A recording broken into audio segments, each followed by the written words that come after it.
Welcome back to the Big Screen Bols podcast, where you have myself, Caleb Kindle, or what people call me now because of my mustache, J. Jonah Jameson. I want pictures of Spider-Man. Spider-Man. He's a criminal. Gosh, what a legend. And my podcast host here, Christian McCripe, but we can call him the Sandman for this one. Ooh. Why? Because it sounds cool. That's right. I like the Sandman. I'll take that. He mollywops Spider-Man in the third movie, so I'll take that one. We'll take that one to the press, Peter.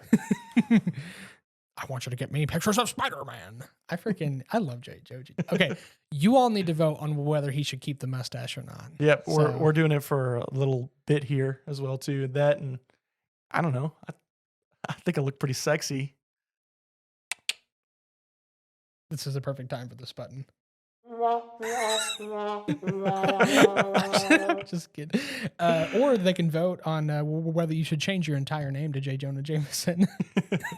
So we'll do it for I'll vote views.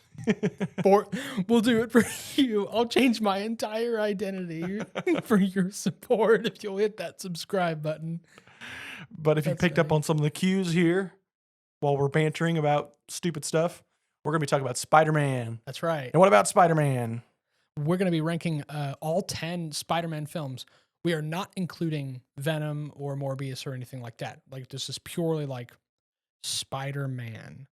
Like pretty much has to be in the title. You're wearing a Spider-Man shirt. And that I wish I would have remembered. Here I am wearing an Under Armour shirt. Please sponsor us. Spider-Man, please sponsor us as well too. Spider-Man 2099. It's a canon event, baby.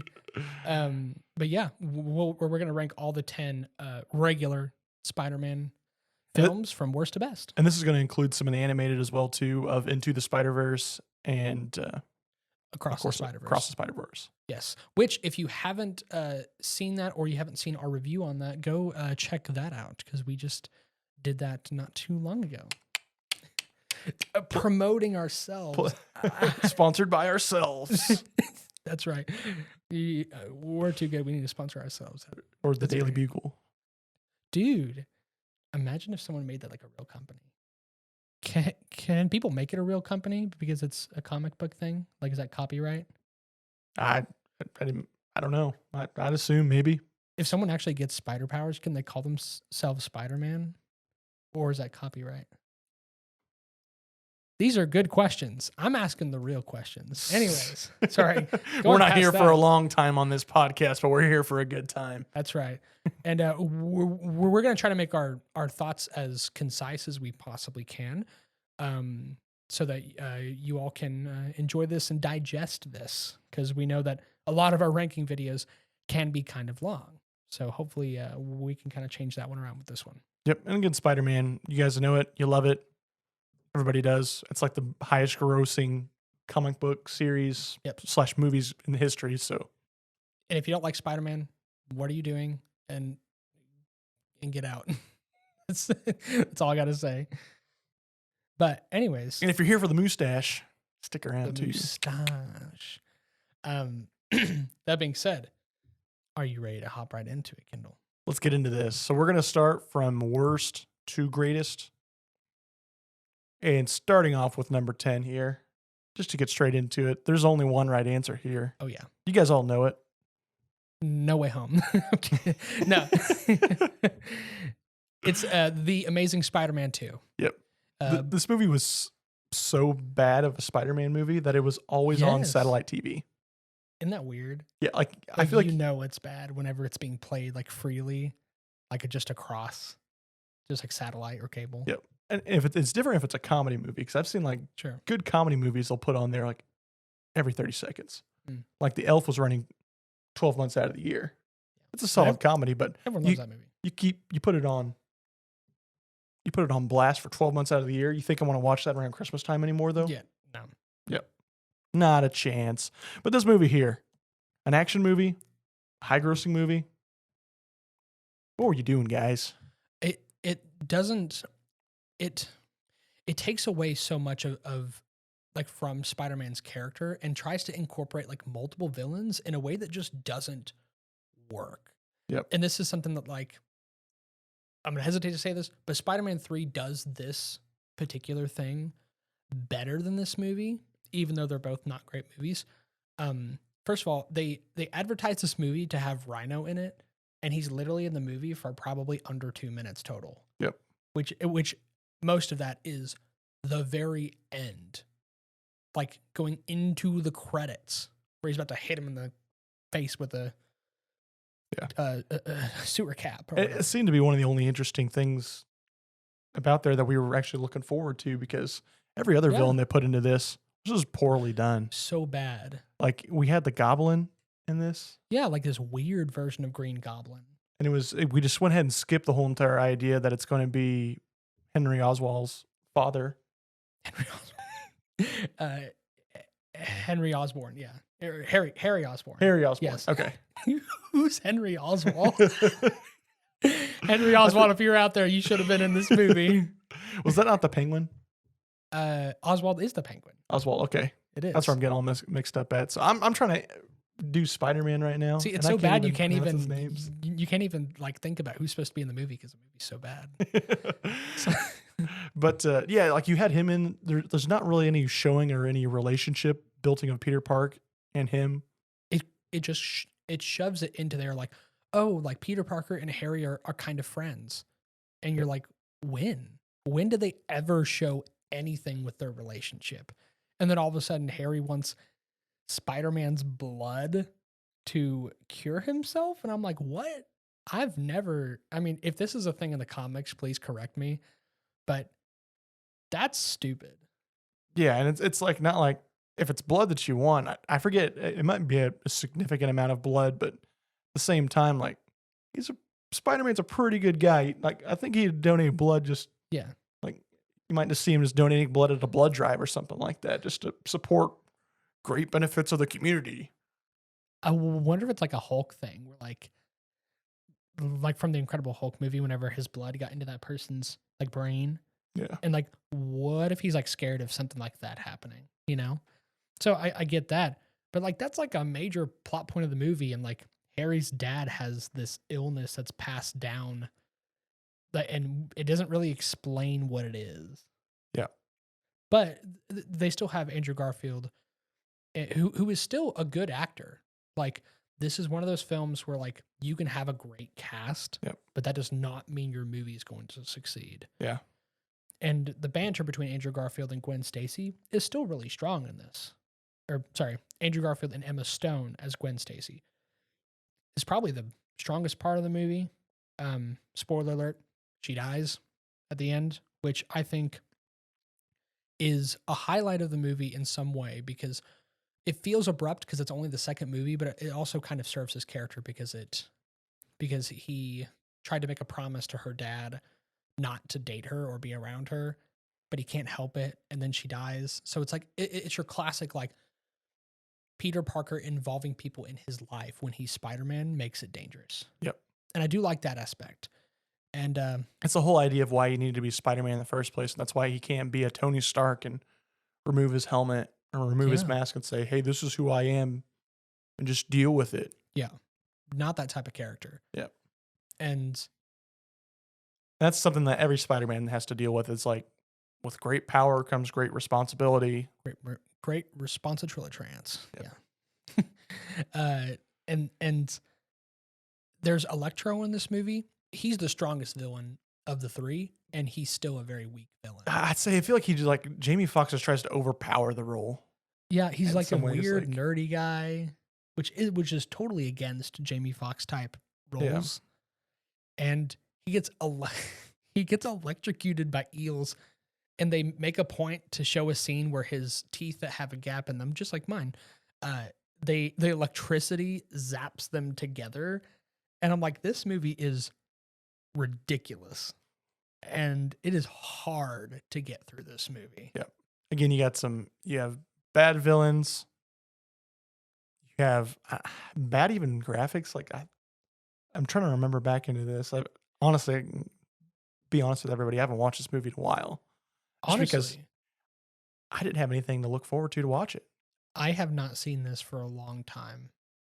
These like So I had to rewatch some of these, like, to prepare for this. But like, this is one of those where you don't have to rewatch it to understand how poor it is. Yep. And the fact that, for me, like I've said many times before, rewatchability matters. This is why. It is hard to rewatch this movie.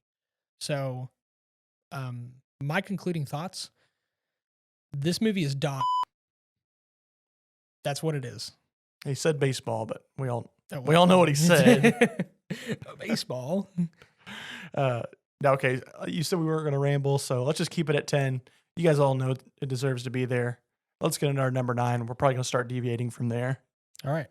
I want you to start with your number 9, actually. Okay, so my number 9 is Spider-Man 2 with Tobey Maguire. Whoa, what? Are you serious? Whoa. It was the second of the group. I thought it was one of the poorest out of 1 and 3.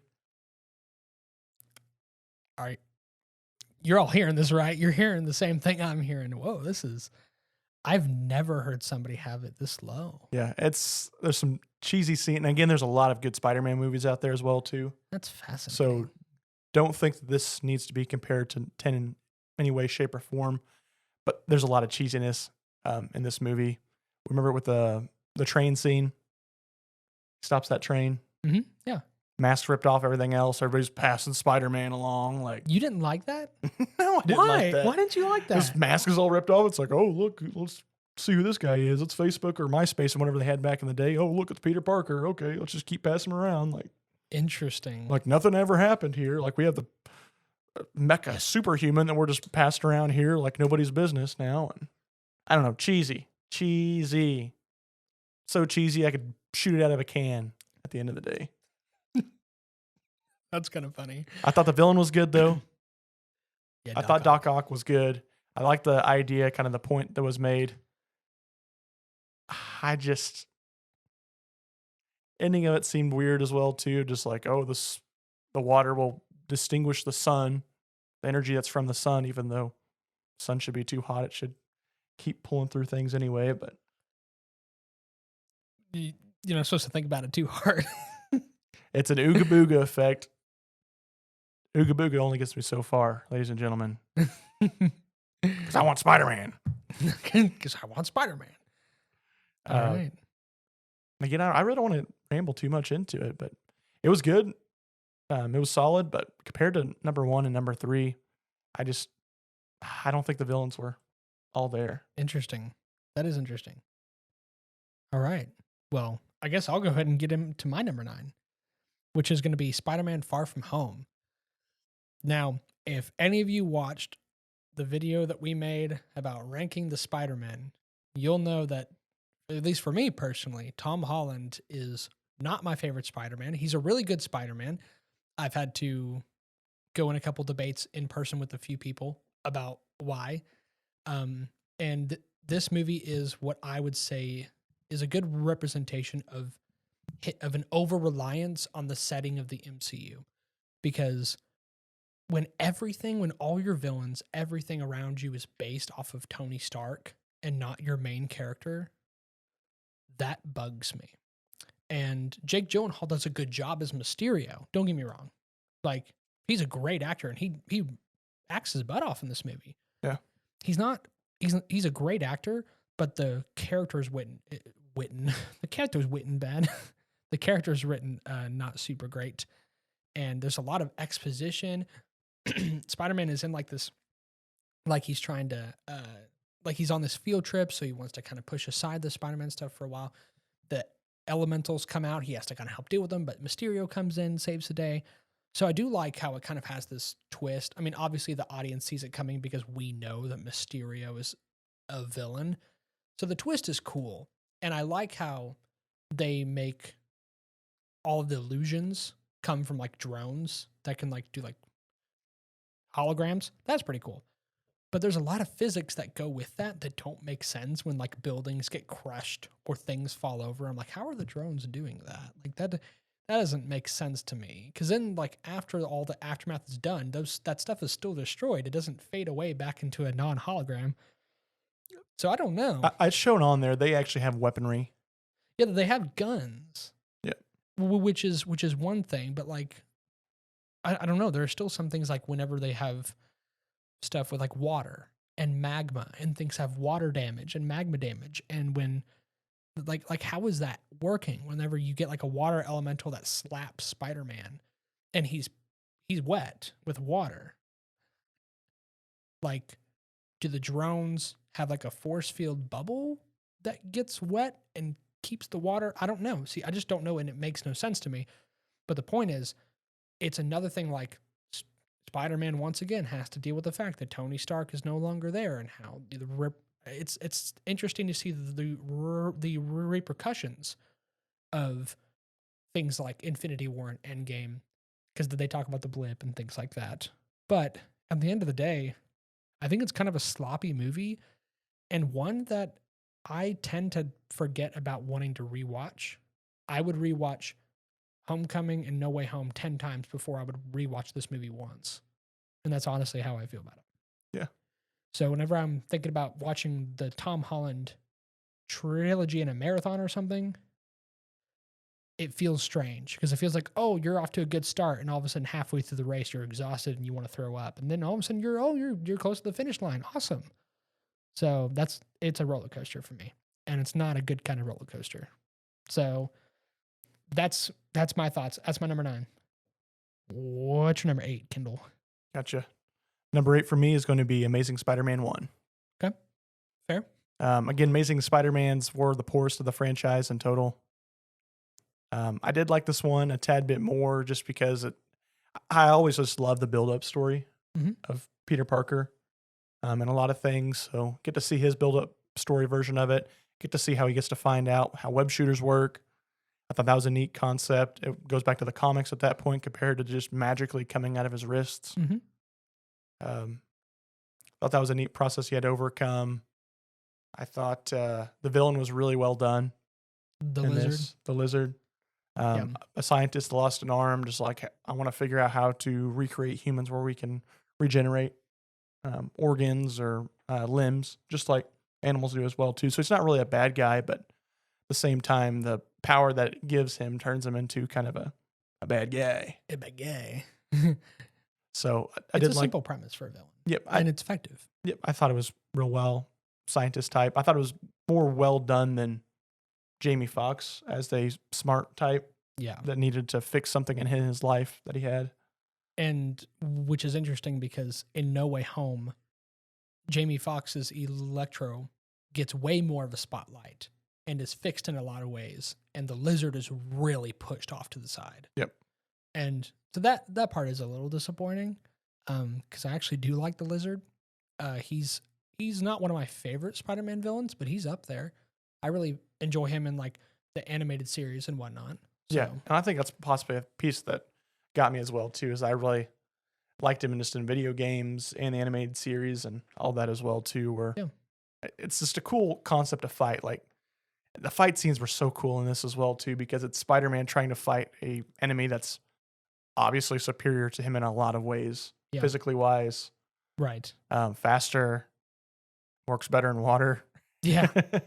He and he's still really intelligent. Yep, exactly. Like he retains his intelligence. Yep, and learns a lot of things as well too. And it's like a lot of times it's Spider-Man doing his best to wrap him up the best he can. But it's pretty cool. That fight in the fight in the school or whatever. It's really good. Yeah, I really like the fight in school. The headphones on, all the music playing in the background, things are just blowing everywhere. Up. He's like trying to grab stuff so it's not hitting that lady and swing it back on him. Like it's clever. Great choreography, great looking movie in that end of things. So I had to give that all a plus. I think this movie lacked in a lot of ways. I thought there was a few like pointless scenes or moments where they tried to be really emotional with Gwen Stacy's father and Spider-Man.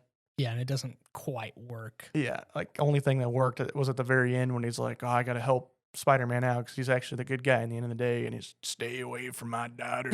From my daughter. And that's what it ends off at.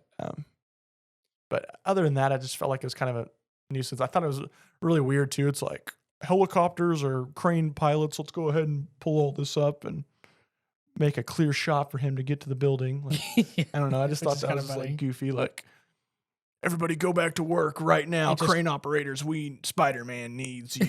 It's just as convenient in the worst way possible. Yeah. I just felt like it was out of character's mindset to make everybody a lizard as well too. Mm-hmm. Like I do understand like he was kind of tormented or demented by this disease that he had as well too. Yeah. But I don't know. I really wanted him to be a villain that was looking to do good in total. Yeah. And was kind of being corrupted by it, and it was just more of a conflict of interest or conflict of ideas between Spider-Man and him. Yeah. I really didn't like that. It was like, oh, he is now the full bad guy. Now. Yeah. It's like, oh, he's become the lizard, and all of a sudden he forgot what he was doing it for in the first place. Yeah. That kind of thing. He doesn't seek help. He doesn't whatever, you know. Yeah. Interesting. Yeah. He's not bought by the mainstream media like Spider-Man by pharmaceutical companies. That's why we need to get them. We need to get Spider-Man. We need pictures of him. We need stories on him. We need to figure out why he stole that guy's dog. We're gonna do this every single one. All right, you have 7 more of these. I'm pretty sure. You got 7 more chances. My number 8 is actually the exact same thing. So the Amazing Spider-Man. Yep. I'm not gonna ramble on too much about it because I agree with all your points. I will say that the visuals are still really good, and Andrew Garfield's suit designs in both of his films are some of my favorite suits across all franchises. Andrew Garfield's Spider-Man suits are some of my absolute favorites. They're cool. And they're like the first one is a different kind of color scheme, like with like more dark eyes and a lot more red with a blue undertone. The second one is like the perfect balance of red and blue, and kind of really that's what I think of when I think of a Spider-Man suit. But other than that, yeah, I agree with all your points. And it does kind of drag on, and the relationships and the dialogue are still very odd. And so that's why like this movie is also just a little bit tough to rewatch. Way more rewatchable than the second one, that's for sure. But it is a little tough to rewatch.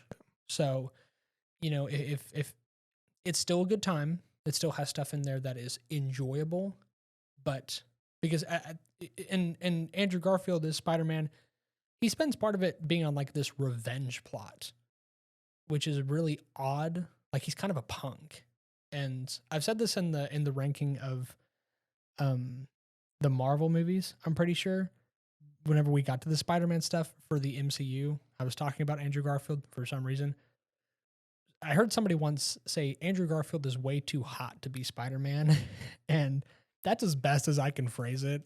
Like, he's like this really good-looking actor that's very like almost punk rockish and super intelligent, which is not generally what Peter Parker is. Yeah, you got to be really ugly like Tobey Maguire. No. You have to do that ugly cry with the double chin. He's my least favorite. He's an interesting Spider-Man, but he's definitely my least favorite Peter Parker. Yep. By like a mile. Yeah. So. And like honestly, we get to see how bad at basketball he is when he takes the ball from Dash or whatever and dunks it and breaks the rim or whatever. Like he couldn't even dribble to the basket. He had to like.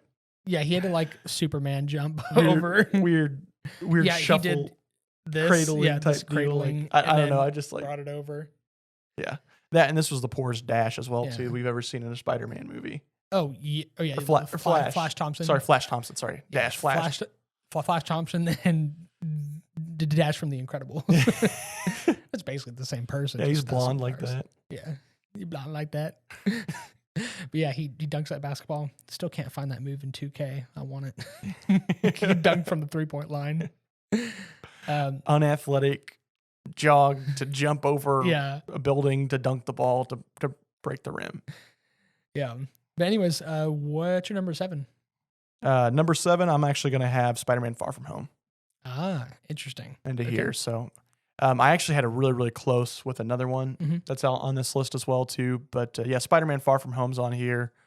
Ditto to a few of your points. Like Jake Gyllenhaal is a really good actor and does a really good job. I just think this was kind of on a poor writing standpoint of things. Yeah.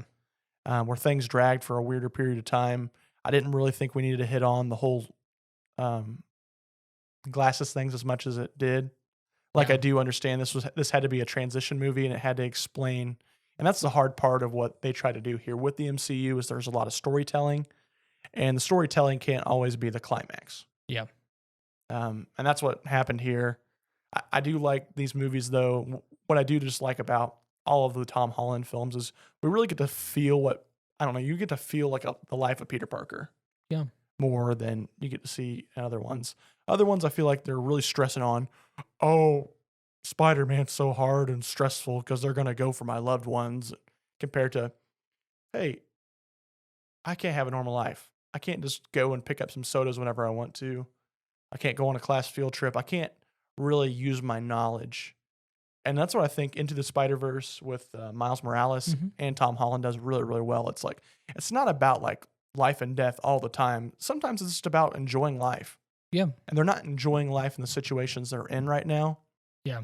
And they're, in this movie, Tom Holland's definitely not enjoying his life because the only really big father figure that he had is now gone. And he's kind of having to adopt another father figure into this, which starts dating his aunt, which also kind of bizarre. Yeah. Happy Hogan and Aunt May. Yeah. It is really weird. But who would blame him? She's the prettiest Aunt May. She's the youngest Aunt May. That's for certain. Yep.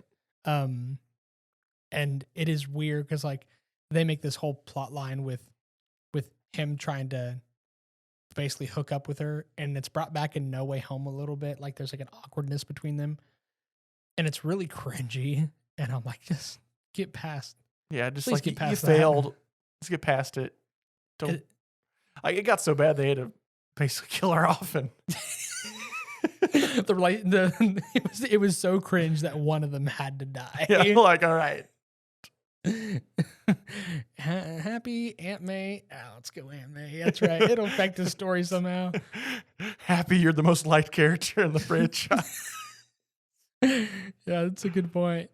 Yeah, Aunt May's not really well used, or not used at all in this movie as well too. I feel like almost at all. Mm-hmm. But other than that, I just liked kind of some of the internal struggles that the Spider-Man had. I thought it was maybe awkwardly done. Then he's just like in love with MJ and can't explain it, and she knows that he's Spider-Man. Yeah, and this is something I wish I would have expanded on in the smaller video that we made. I do think that pushing Tom Holland's Spider-Man into this big universe and multiverse of stuff with the MCU, actually, I think it kind of takes away from his relationship with like his loved ones. Yeah. Because we try to root for this this relationship between MJ and Peter Parker, not because they have good storytelling or a good relational foundation built, but because they're both kind of awkward and both kind of cute. Yeah. Like they're both little high schoolers that do and say cute things. And we're like, oh, they should get together because they're adorable. But it isn't because we're actually invested in their relationship. And I think it's because every time he almost starts to dabble in that, they pull him back and shove him into some big spectacle or fight or multiverse thing that I think. And then all of a sudden at the very end in No Way Home, spoiler alert, then he's like, oh, everyone has to forget who I am.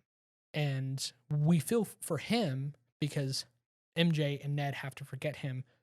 But I'm personally not as sad about it because I'm only sad really for him and not because I was invested in his relationship with MJ. Yeah. With MJ. I'm more sad that Ned forgets Spider-Man than MJ forgetting Spider-Man. Yeah. So I don't care if that's a hot take. That's what I think. Yep. So fair enough. Are we at my number 7? We're at your number 7. All right. My number 7 is Spider-Man 3. So Spider-Man 3 is a mixed bag, and there are still parts of it I really like. The Sandman is done really well. They have 3 villains in this movie. 2 of them are done really well, and 1 of them is done extremely poorly. The Sandman, I think, is probably my favorite one. I'm kind of torn, but they do a really good job at building his character, that he's not just some bad guy. He's a criminal who's trying to look out for his daughter, trying to get his daughter medicine. And all of a sudden this space rock falls to Earth, and it's got the symbiote in it, and it latches on to Peter Parker and starts changing him, which is interesting to see. Like, I do like the stuff that they try to incorporate from the comics, where like once he gets the symbiote, his personality and even his looks change, and it affects the rest of his life. He combs his hair over the other direction. Yeah. Oh no! Oh no! He starts hitting on his landlord's daughter. Oh no! The lowest the low. He dances in the middle of the street in front of that thing, and the cringiest moment in any Spider-Man movie ever. Also, the best moment in any Spider-Man movie ever. Every memeable moment known to me. I just imagine the writers going back in time, like, what did I do? It just. And then that one like awkward guy who was like his number one supporter in the back, like, no, don't worry, boss, it was a good job. He's like some like skinny nerdy kid. Yeah. But anyways, that being said, I'm still hooked on the whole fact that it's like he's hitting on his landlord's daughter. It's like, dang it, Peter, she's 15. he's asking her to make cookies for him. It's so weird.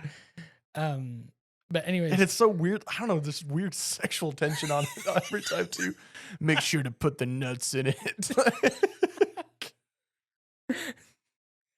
That's funny.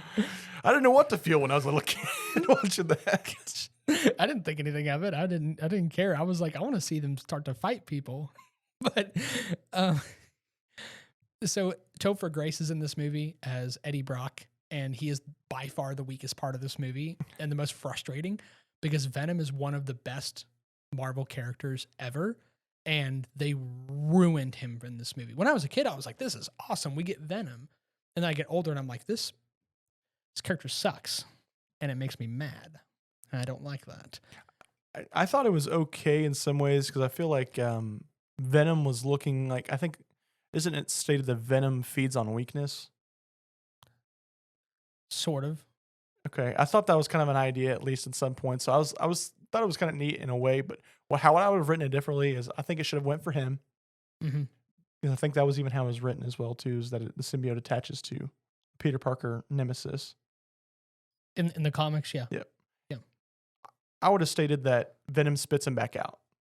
Like, hey, you're useless to me. I don't need you anymore. Yeah. Spit you back out.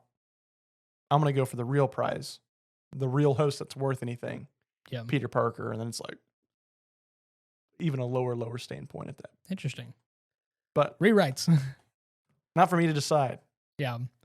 But at the end of the day, I did want to talk. Harry Osborn as like the new Goblin.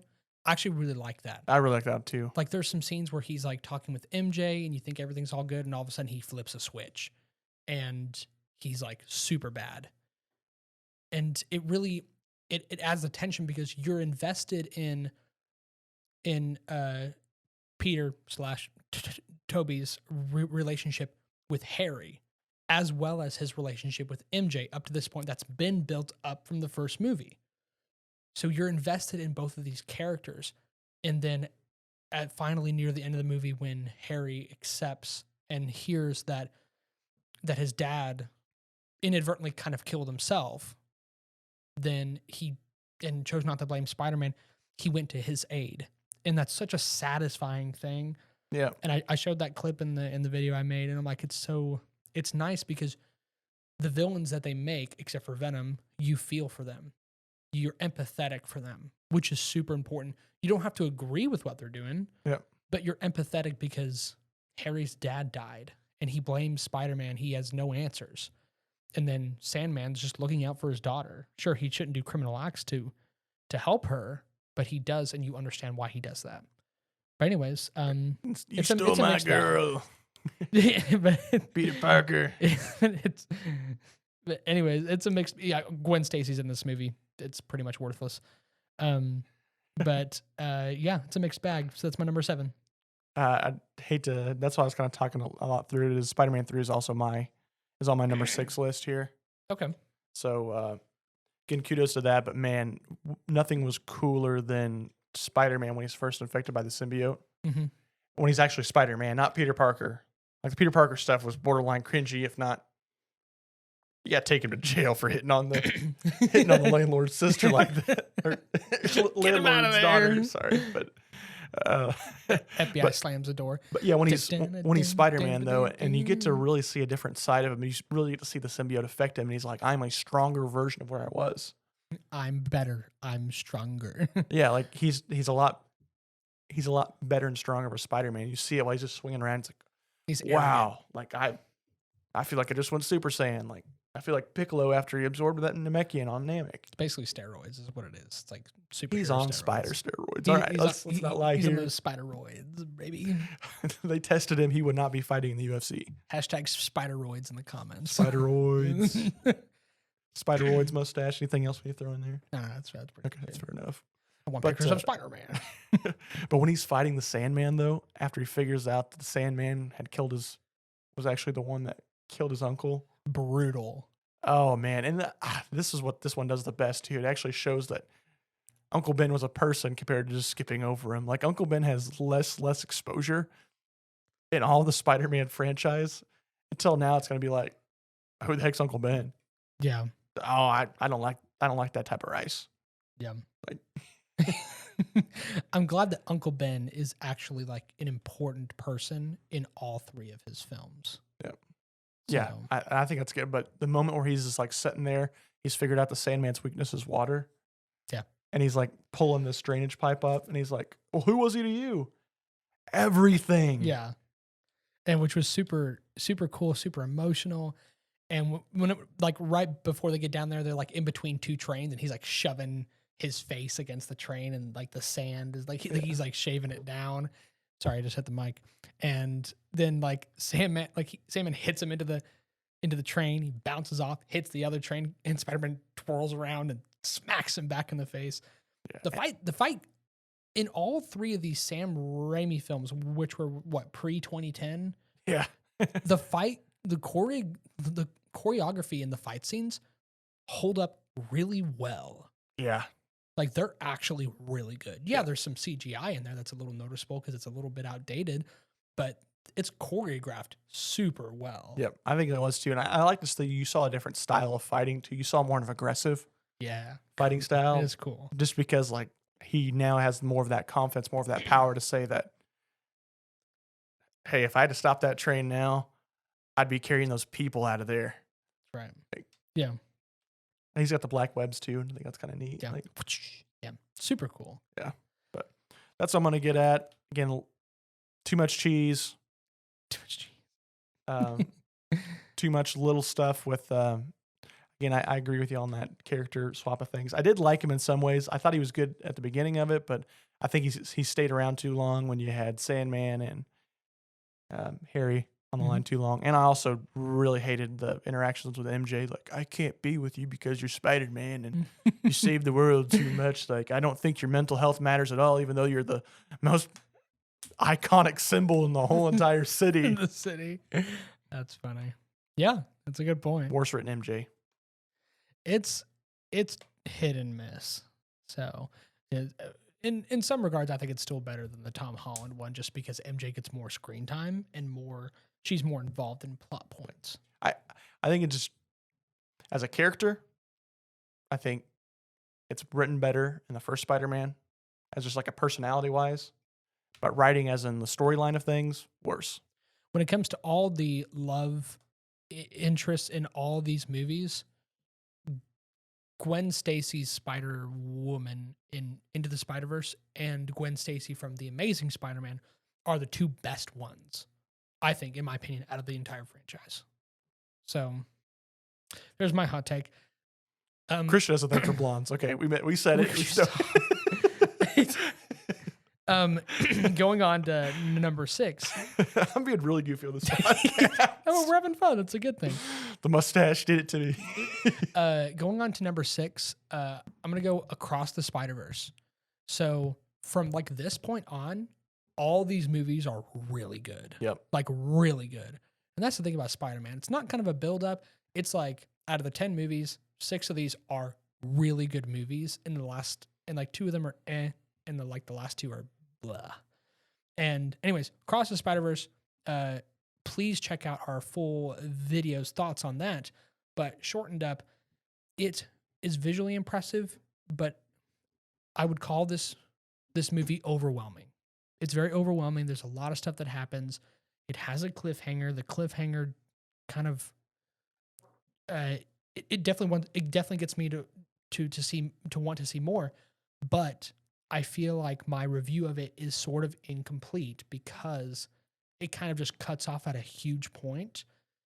But based on the stuff in the rest of the movie, Spot is a very good villain. A villain I wasn't expecting to be as good. He talked about in our full video about how he had already known who the Spot was. I didn't. And because of that, or at least I knew who he was, but I had little memory of him. He was very interesting in this movie. And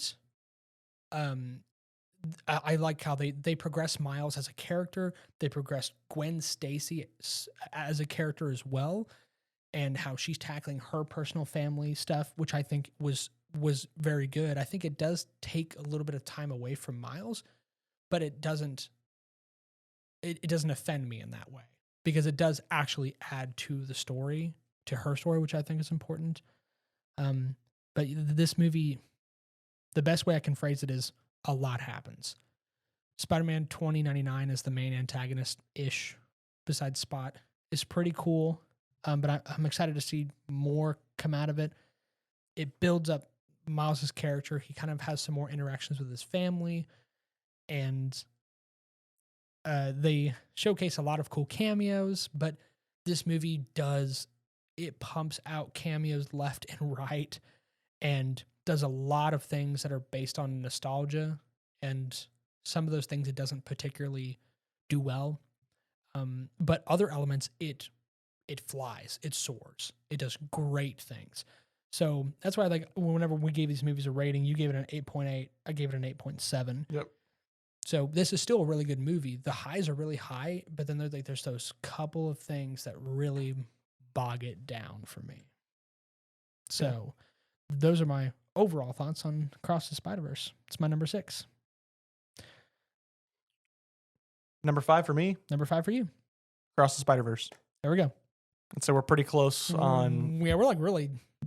Except for you having Spider-Man 2 at the end. Yep. Which is odd. Anyways. Deserving. Deserving. And again, Spider-Man 3 was above it just because of this, I don't know, Venom. Cool. Ooga booga. Ooga booga. Enough said. Across the Spider-Verse. Saying that out there at least. Again, kudos to everything you said. I'd say 2099 Spider-Man and a lot of 2099 villains just in comics in general. Always really cool to me. I love the power set difference. Love that he has the claws. Just more of an aggressive Spider-Man. Supposed to, like, gets caught in like a weird batch. Like, he's not even supposed to be Spider-Man.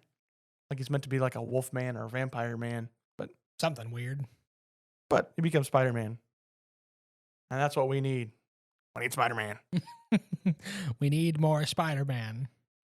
Other than that, I thought Spot was good. I actually kind of remembered the villains better in this than I remember Into the Spider-Verse.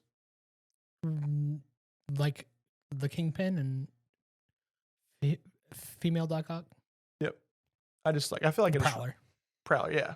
I just remembered. I feel like I remembered it a tad bit more. I know Prowler and stuff is kind of noticeable, but I just felt like that was such a kind of, I don't know, little small piece of the deal. And it was a really hard thing that he had to get into, but I don't know. And maybe because he's just stuck around and didn't die. Yeah. Throughout it as well, too. So, yeah, really liked it. Loved the whole entire aspect. And we talked about it. Just go and check out the one if you really want to hear our thoughts on it. But yeah. And it's still in theaters if you haven't seen it. Yeah. So please go see it. Love the stories on it. Again, these franchises do a really great job of storytelling, and that's why they deserve to be top tier Spider-Man movies. Also, when it comes to Across the Spider-Verse and into the Spider-Verse, the soundtrack is unbelievably good. Like, soundtrack can really make or break your movie sometimes. This one, like, takes the entertainment notch up 2 levels. If this movie didn't have the music, if these 2 movies didn't have the music that they had, if they had more general music, I would probably knock them down a whole other like a whole spot. I'm dead serious. It's that good. So you got Post Malone in the first one, and then you got Metro Boomin in the second one. Yep. Lots of good stuff. Lots of yeah. good soundtracks. And now it's made a franchise of itself where it's like, we're always going to have really great music now. Yeah. And Spider-Man movies. Spider-Man. So we're at number 5, right? You're for number me? 5, yep. Spider-Man Homecoming. This movie is really good.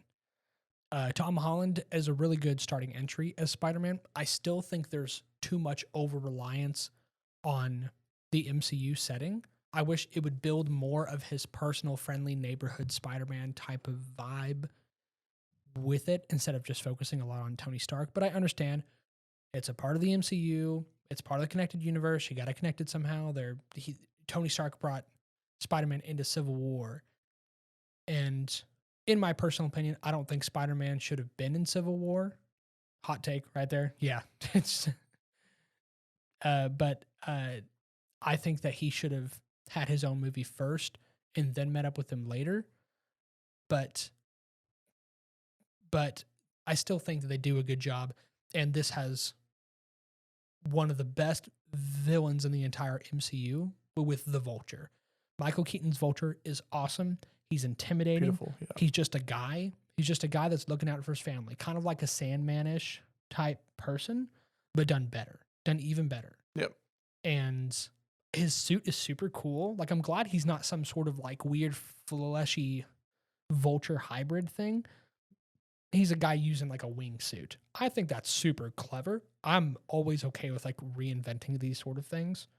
So, which is why I was excited for Rhino in Amazing Spider-Man 2, because I'm like, oh, he's not like a rhino. He's a guy in a suit, like a metal transformer suit. I'm like, I'm down for that. And then he's in the movie for 2 minutes, and I'm like, well, this sucks. Nah, he should have gotten bit by a radioactive rhino. Or from the spider pig in Into the Spider-Verse. He was a spider that got bit by a radioactive pig. There you go. That's an origin story for you. No, I want to see an alternate universe where Rhino Man is the hero for New York City. Oh yeah, that'd be kind of interesting. Rhino Man. Rhino Man. Oh no, it's Rhino Man grazing in a field. He gets distracted by blades of grass. That's funny. He gets captured and thrown into the zoo. His love interest, Renata the rhino. Renata. Anyways, Spider-Man Homecoming is a good movie. It's a really good movie. It's a solid entry, good villain, and a lot of things to love in here. Awesome use of technology. And Tom Holland does a really good job. Yep. So that's my number 5. What's your number 4? Number 4 for me is going to be Spider-Man 1. Okay. All right. Spider-Man 1. This started off a franchise. We couldn't have any 10 of these movies without Spider-Man 1 just being such an iconic piece. Man, just the idea of where this kind of came through and having to pitch this idea to put it on the big screen from the comic books. Big Screen Bols. There's a lot of pressure. I think that had to be put on Tobey Maguire. I thought there's a lot of pressure that he put on everybody. Yeah. For this. But I'd have to say possibly the greatest villain in any Spider-Man movie ever. Yeah. Green Goblin's awesome. Green Goblin. And just making that Green Goblin and it's almost like he's got the two personalities are easily defined through this. Like, you can't do this. You can't do this. I can't do that. It's like, well, why not? And it's like it's a form of like schizophrenia that came through with these treatments and stuff like that he's having to get through. Characters having to go through a lot at the time. A company that he had started that he had made all of his money from and stuff like that. He's being voted off the board for it. Yeah. Just like how many memes still come up today. But it was such a, I don't know, a serious scene. And just like, I started this company. You know what I sacrificed? You know, I'm something of a scientist myself. There's a lot of good memes that come from this movie. Oh, yeah. And that's honestly what this is all about. It's all about the memes. Give me the memes. give me those memes. Forget about Spider-Man. Bring the memes. Thought the fight scene was good. It's kind of neat too. This was the oldest Spider-Man, but it's being ranked so high within this. Mm-hmm. It shows how much we love that storytelling aspect of things. Yes, storytelling. What did it do wrong in some ways? dang, wait, I got to talk about Uncle Ben's death. That was awesome. With great power comes great responsibility. Not even a meme. It's just good. People say that to their sales teams now and work. Their sales team. The thing was so power, it almost made itself into religion subjects nowadays. Yeah, it's like a quote of inspiration for many people Yeah, because it can be applied in a broad context. exactly. But Made it up that's there. interesting. Still, there's some cheese in this. All movies in the 2000s will have cheese in it. Early 2000s. A lot of cheese. Cheese. It is very campy. That is for sure. It is very campy. It was kind of funny that he fought the wrestler or whatever and beat him up and all that. Yeah. Still pretty cheese. Oh shoot! What was his name? Chainsaw or something. Something like that. Bonesaw. Bonesaw. Yeah, Bonesaw. There's saw on his arms and stuff like that. Gosh. And welcome to Spider-Man. I'm called the Human Spider. I love Tobey Maguire as Peter Parker. It's just so weird. He's like that really awkward, nerdy kid, and that works. Yeah. But number 4. Number 4 is going to be Spider-Man 2. So I completely disagree with this man over here. I think Spider-Man 2 is a great film. I think it takes what Spider-Man 1 does, and on some levels, it takes it up a notch. Doc Ock is a great villain, and I love his ending, although the physics of it are kind of weird. I agree. But it's this whole thing of like, Dr. Octavius was a good man. He was a good man, and he had a relationship with Peter Parker, and he just, his inventiveness and ambition got the best of him, and it corrupted his mind. He was a super cool villain. The fight scenes with him hold up really well. Actually, I personally believe the fight scenes in this movie are better than just about every other type of fight scene in most of the Spider-Man franchises. They hold up super well. They're emotional. They're intense. Spider-Man trying to stop the train is an incredible feat. His on and off relationship with like Mary Jane, you're actually invested in it because that affects Peter Parker's life. And you actually get to see what Mary Jane is doing outside of having Peter Parker around, which makes it interesting as well. And then Harry's still trying to figure things out, and he kind of helps Doc Ock slap the mic again. And so I think there's a lot to love in this movie. This is a pure classic. A lot of people have this actually as their favorite Spider-Man movie. It's not ours. It's clearly not his, but it is still a solid movie. So that's what I'm going to say about it. That's my number 4. Yep. All right, it's time for your number 3, I think. Are you scared? I'm scared. You're scaring me. Into the Spider-Verse for me. Okay. It's going to be my number 3 here. Great movie. Biggest caveats for me is just going to be personal preference why it shouldn't be number 1. I think it should be number 1 for a lot of people. Mm-hmm. I don't think Miles Morales is the best Spider-Man just because of I don't know. I feel like there's a lot of just weird plays into this. Like, oh, I have electric powers and I can turn invisible. Like, so it's more about like the power set and what, like his abilities? well, power set. And I don't know, maybe a relatability as well too. I just don't feel like I don't know. I feel like I just don't relate with him as much as I would like a Peter Parker type. Mm. And not just even because of, a lot of people might comment or something like say, oh, because of skin tone or whatever else. Like I'm not about that at all. But I'm just what he's going into. And I see myself more as like a Tom Holland type of some sort where he's really striving to spend time with his friends and really live his life. And I just don't feel like you get that with Miles Morales. Sure. Like you don't get, like he doesn't have any friends. He's less focused on living his life and more focused on being Spider-Man. Yep. Interesting take. So that and animation as well too. Like I don't know. I don't think just because I was raised up now with live action Spider-Mans that I don't think a cartoon Spider-Man should take that place. Like cartoons. Interesting. That's a very interesting opinion, but it's very concise. Yep. And I'll take it.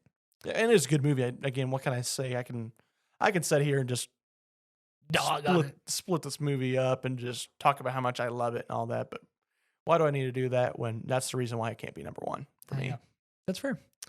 My number 3 is actually Spider-Man No Way Home. A lot of people probably have this in the top 3. Maybe a lot of people have it at number 1. Not sure. But the multiverse stuff in here is awesome. However, the reason that came about is really weird. The whole Doctor Strange is immature enough to let a child be around while he's changing like the minds of everybody in the world is super uncharacteristic of him. Like Doctor Strange should be pretty wise by now. Like whenever he debates with Tony Stark over doing stuff with the Infinity Stones, you'd think he'd be more careful about like erasing people's minds across the universe or across the world. But he's not, because we need multiverse. And they bring in a lot of these villains. A lot of the villains get great stuff. Green Goblin becomes even scarier, more terrifying. He wreaks much more havoc. Doc Ock gets his redemption. He finally comes back and is able to be restored. But all of this multiverse stuff, which being a part of the larger setting, I think has taken away a little bit from Tom Holland. This movie can be the exception, because everything that he does, every action he takes in this movie is with the attitude that Doctor Strange tells him that they all need to die. And because he's Spider-Man, he says, no, we can save our universe and them. And I think that's an extremely important story to tell.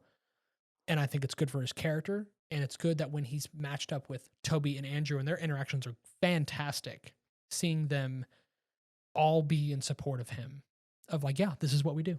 Like, we are Spider-Man. This is what we do. And that's really awesome to see. There's a lot of good audience engaging moments, but there are some parts where I told you this on a different episode, that there are times where there's moments of silence for drama so that people in the audience can clap and cheer. And when you rewatch it on your own, it's really awkward, because it's meant for everyone to be like, woo, yeah, Spider-Man, Toby, Andrew. And all of a sudden it's like he walks through the portal, takes off his mask, and just stands there for a few moments in complete silence while moving his hands up and down and just breathing. And you're like, oh, that's right, I'm supposed to clap. And it makes it really awkward. So a couple moments in here, the rewatchability can be a little bit hard to get by. And of course, the stuff with the Doctor Strange. But that's why it's my number 3. Okay. Number 2 for me is Spider-Man Homecoming. Okay. Facts of the matter for personal preference. Tom Holland is my favorite Spider-Man. And it's not even a competition for me. All right. Yeah. At the end of the day, again, he's nerdy. He's cheeky. He's funny. What Spider-Man needs to be. He's smart, resourceful. He's a teenager. He's a mutant. He's a turtle. He's actually a teenager. Yeah. Like, he's not 40. Yeah. And that's something I'm glad that they're doing with the Teenage Mutant Ninja Turtles animated movie that's coming out this year, is that they're actual freaking teenagers. So important aspects to important characters. They're sneaking vapes into the bathroom. Canon.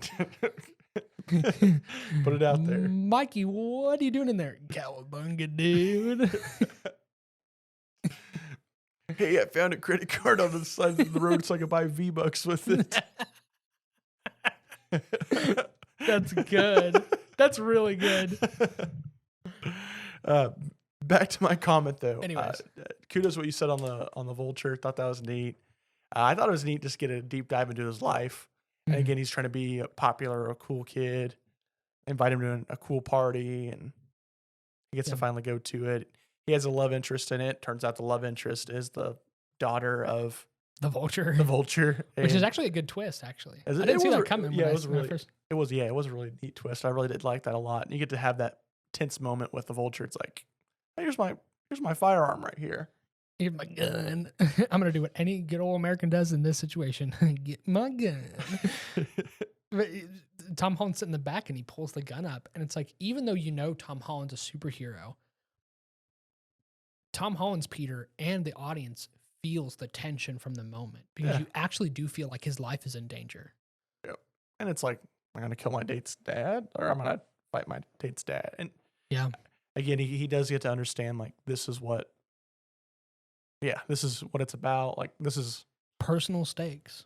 this is personal stakes at the end of the day. I understand why he's doing it. I don't think he should die for it. Yeah, which is why I think Vulture's done so much better than Mysterio, because Mysterio's whole thing is Tony Stark called his invention barf, and then he tries to manipulate Spider-Man, which is a very Mysterio thing to do.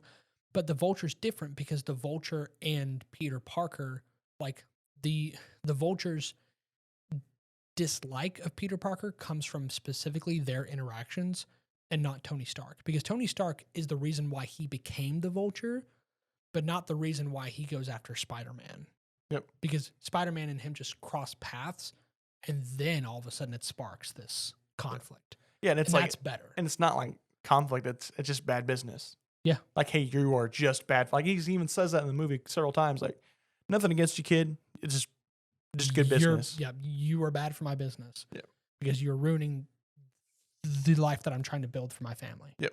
And that's understandable. I mean, like, if you were a criminal, that's more understandable. Obviously, we're not. But from that perspective, it is better.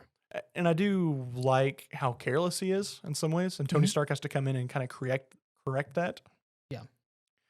Just because Spider-Man, he's a teenager. Again, he's going to mess up a lot.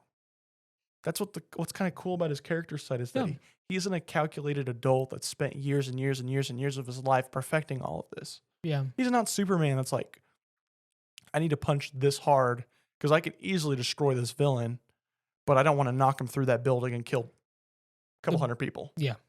It's like, hey, I'm just trying to figure my own powers out, myself out. Yeah. Through a mental, physical thing that's going on right now. And I need guidance and I need help. And Tony Stark does a great job of doing it through these films. Yeah, that is true. He's able to take away power. He's able to put power back into situations. And I think that's neat. I think it shows just a level of power that, I don't know, it's needed. Yeah. He tells Spider-Man, if you're nothing without the suit, you shouldn't have it. Yep. And I think that's very important. That's kind of like with great power comes great responsibility type-ish thing that I think works really well. Yep. I think it does really well too. Other than that, not much else I can say about it. Just number one. I'll explain what number one is. I guess it should be well known now at this point, but yeah, I'll explain why. Number one's number one. Number two's number two. All right. My number two is Into the Spider-Verse. I love this movie. Soundtrack is awesome. I disagree with you. I think Miles is a really, really relatable character when it comes to the weight of expectations, when he's surrounded by these Spider-Men who say, this is what we do, you're not ready for this. And, it's a leap of faith. And he kind of has to figure out what it takes to be Spider-Man. And the second movie expands on that, of what it means to be Spider-Man. And I think that is an incredible story. The movie's funny. The Spider-Man mentor for Miles is like my favorite part of the movie. He's incredibly funny. And I like Gwen Stacy as Spider-Girl, Spider-Woman, whichever one, is really good. She is in full support of him and kind of is more along his age group, so they are able to get along better, understand each other better, and kind of build up that romantic relationship. But for me, the best part of this movie is like the relationship Miles has with his family, trying to do everything around that, and then with his Uncle Aaron, who is the Prowler. And the Prowler soundtrack is like really good. Like it's that like that was a really bad impression, and I apologize for that. But we got a cougar on the loose, boys. But like it's such an iconic sound, and now it's used in a bunch of memes and a bunch of videos, and it's so cool. And it really adds the tension. This movie uses the soundtrack brilliantly to add to its storytelling. And Kingpin is a cool villain. I think he's kind of the weakest part of the movie. But all the other heroes and Miles himself and the Prowler are such strong points that it really makes up for kind of a chaotic third act. But that's my number two. Gotcha. So give us your number one, Kendall. Number one, and we're at over an hour right now too. So I'm going to be as quick and precise as possible. Spider-Man No Way Home. Awesome. Nostalgia coolness of it. Comment on your pause for situation for people to clap. I don't think that was 100% the intent of it. I think a piece of that was also these guys were like shopping at a grocery store in some ways, and this like random wizard portal pops up, and they're like what's going on, bro? Pop through the portal. Like, am I supposed to be here? Was this a trap? I wasn't scheduled to take these mushrooms yet. Yeah, Andrew Garfield's like, I'm tripping as Spider-Man right now. I was tripping, bro. I was killing people because my girlfriend died and everything, and I've got facial hair, kinda. He's got a stubble. Yeah, stubble. But other than that, you get really, really serious moments of Spider-Man wants to be good and be as good as he can, but he then has to realize there's some there's some setbacks with that as well too, with his aunt dying. Mm-hmm. Like, I want to do good, I want to help people, but these people that he's wanted to help and do good for killed the most important thing in his life. Yeah. You get to see a little scene from Daredevil that was cool. Mm-hmm. That was really cool. You get to see that moment at other than both him coming along with the Spider-Mans. I don't know if I really 100% just love like, oh, we're Spider-Man and we must help people, as much as what the rest of the world does in some ways. Just because I don't know. In some ways, that's kind of cheesy in itself too. Like, I think it's good he's wanting to help do all this, but I just love when you get to see the human aspect of things when he's wanting to take revenge on Green Goblin, and he's got the hovercraft. He's like, oh, I'm just going to throw this right through this guy. I'm going to throw this right through his chest, and I'm just going to end this right here. And he's not going to be able to hurt or harm anybody ever again. Yeah. And that's the darker side of it. And that's like the Tony Stark even aspect of it. And he has to even struggle with that aspect too. It's like, hey, Tony would just blow this dude's arms off. Yeah. And I'm glad that Toby was the one who stopped him, because one, Toby's the original, and Toby has been through this sort of thing. Well, it's like, hey, like, that's my friend's dad. That's my best friend's dad. Like, he was kind of a father figure to me too. Yeah. But also letting him understand that just because he's like done horrible things in your life doesn't mean that he deserves to die. Well, I think other than that, just like, hey, people rely on him and love him just as much as you loved your Aunt May. Yeah. And if you do that to them, this is just another form of retaliation that's going to come back to you. Yeah. Because then his son's going to hunt you down and find you, and you're going to lose your best friend out of the whole situation until the very end when he gets killed by Venom. Like, that was the whole, like, he lost his best friend out of the deal. And due to the trauma of losing his best friend, he lost his girlfriend. Like, his whole entire life was ruined after not being able to do something or save something there. Yeah. And at the end of the day, this is one of the only Spider-Mans where they actually do accomplish the mission ever. So that's a plus. That's a sign of relief. Another comment, and again, a lot of people talk about how Doctor Strange messed up with the spell and all that. Like, Doctor Strange didn't understand that Peter Parker is the most unprofessional and irrational hero out of everybody out there as well too. I just don't think he realized that. I think he understood, like, oh yeah, he's a kid, he's kind of dumb, you know, like, but I'm bored, I don't have anything else better to do right now. I was the Grand Wizard, but I've been gone for 10 years now, so I've got nothing better to do other than chill around here, so I'm just going to do something meaningless just because I have the power and I should be the Grand Wizard. Yeah. And then, like, okay, now you just messed all this up. Now I'm going to put this all back together. And just, no. Flying around, zooming and zooting. Zooming and zooting. Yeah. There you go. Put that on a plaque. Zooming and zooting. All right. That's scooting. All these people just scooting. Okay. That's all I got to say. The nostalgia piece, beautiful. I never really understood how they're going to reconnect all this together. They did well with it. I'd love to see them do it with the Batmans, kind of. Yeah. That'd be kind of interesting. There's too many of them, I think, at that point. Like, there's 13 Batmans running around here. We CGI'd Adam West back. There you go. I'm going to end things off with my number one. I'm going to be quick about this. Spider-Man 1. This is my favorite Spider-Man movie of all time. It's a classic. Yes, there's some nostalgia that kind of plays into that probably a little bit, but the most part is I'm really engaged with the story because this movie is super rewatchable. It's a little campy, but the campiness and the cheesiness actually adds to my enjoyment because there are parts that I make fun of, but I still I enjoyed seeing that over and over, even if it is cheesy or campy. Green Goblin is at his best. He's creepy. He's intimidating. He mollywops Spider-Man in a handful of encounters, which is awesome. And I love the suit design. It's kind of Power Ranger-ish, and that's what people have a problem with, but I actually like it.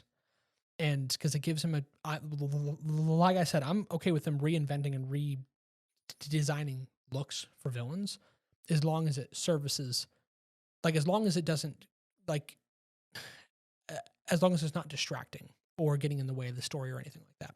Okay. And I think it does add to it. And it's a super cool mask. It's really iconic. A lot of Sam Raimi stuff in there. It's kind of an action superhero movie, but also kind of a horror movie. Like you see Sam Raimi and his roots, like, you know, the Evil Dead and whatnot. Very Sam Raimi-ish stuff. And the soundtrack is incredible. The relationship that, you know, awkward Peter has with Harry and MJ, I'm invested in. It's endearing, and I love this movie from start to finish. And it has some of the most iconic lines, and it has Uncle Ben, the best version of Uncle Ben we've ever seen. And there are very minimal flaws with this movie, and some of the flaws that it does have, I kind of appreciate. And that's why it's my number one. Yeah, that's good. You heard it here, folks. Go Power Rangers. Go. Yeah, go Power Rangers. Green Ranger all the way, baby. Green Goblin. Anyway, so that's all we got for today. That's all we got. Again, check for our social media. We're going to have a vote for the mustache. That's right. See if we need to get Spider-Man. And I apologize. I said this was going to be a little bit more shorter and concise. It wasn't. But, you know, for 10 movies, I don't think we did too bad. But we tricked you, though. Hopefully, maybe tricked you to listen longer. Yeah, I fooled you. That was the plan all along, was to be intentionally deceitful. Even though you can see how long the podcast yeah, you can will literally be. see it. And that's okay. But thanks for sticking around if you did stick around for this here. Take care, stay classy, and remember, always be a bowl.